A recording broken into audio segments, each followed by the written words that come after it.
Now, you had mentioned that at one point, if you dealt drugs and you were in the mafia, you would get killed.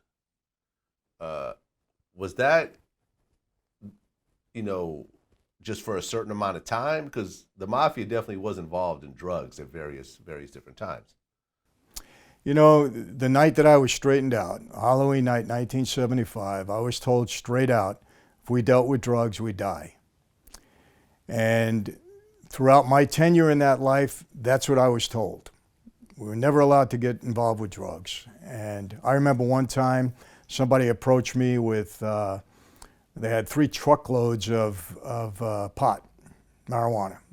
And they asked me to move it for them. They said, look, we'll give it to you at a discount price, bring it forward. I wasn't interested, but since somebody came to me, I wanted to make sure that I wasn't being trapped.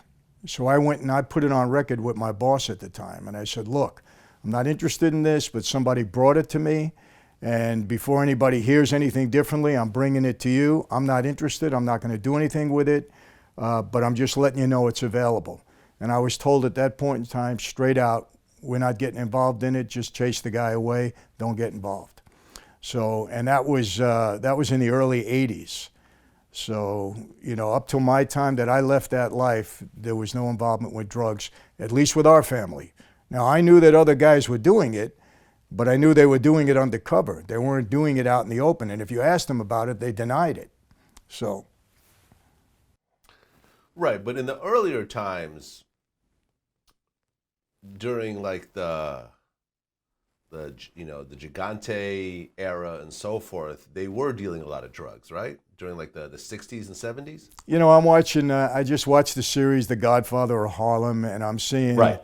Look, 90% of that with Chin is not true. I mean, all the stories that they're making up. No, I'm not. No, it was a good series. It was well acted and so on and so forth. It was good, but it was not truthful at all. Not at all. And I don't believe that Chin was involved to that extent that they're showing in that series. And I certainly know that Joe Bonanno was involved to that extent. I mean, it was shortly after that he was dispelled out to Arizona.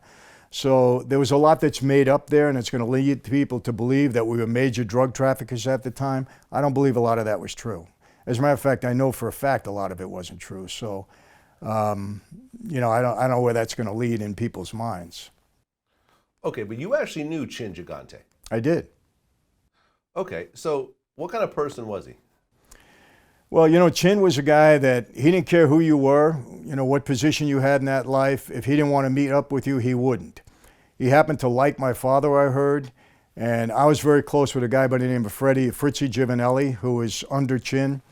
And he said Chin wanted to meet me, and I went to see Chin one day. I met him on a couple of occasions. We walked down Houston Street, and he was in his bathrobe and unshaven and so on and so forth. But we had good conversation, and what the conversation was for me at that time, he had heard that, that I was getting some trouble because of my involvement in the gas business, and, you know, people were looking at me in different ways. Thought I might have had a problem with Persico, my boss at the time. And he said to me straight out, he didn't like Junior, and he said to me straight out, if you ever want to come and be with me, you can be with me. I'll work it out. I'll move you to my family. He said, that's an open offer to you. And I said, Chin, thank you very much, and I appreciate it, you know, and if I ever need that assistance, I'll come back to you.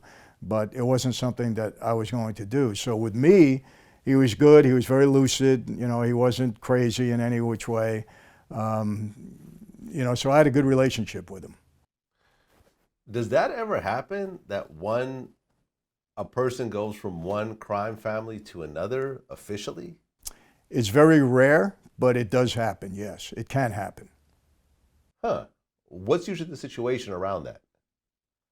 Well, you know, maybe there's a problem in one family and, you go to the other guy for help and then he officially moves you over. They work it out. In Chin's case, Chin was the most powerful guy in New York City at that point. So if he wanted something, most of the time he was going to get it. So I think he would have moved me over from Persico if I wanted to go. And it's happened in the past. I mean, 1 or 2 occasions that I've heard.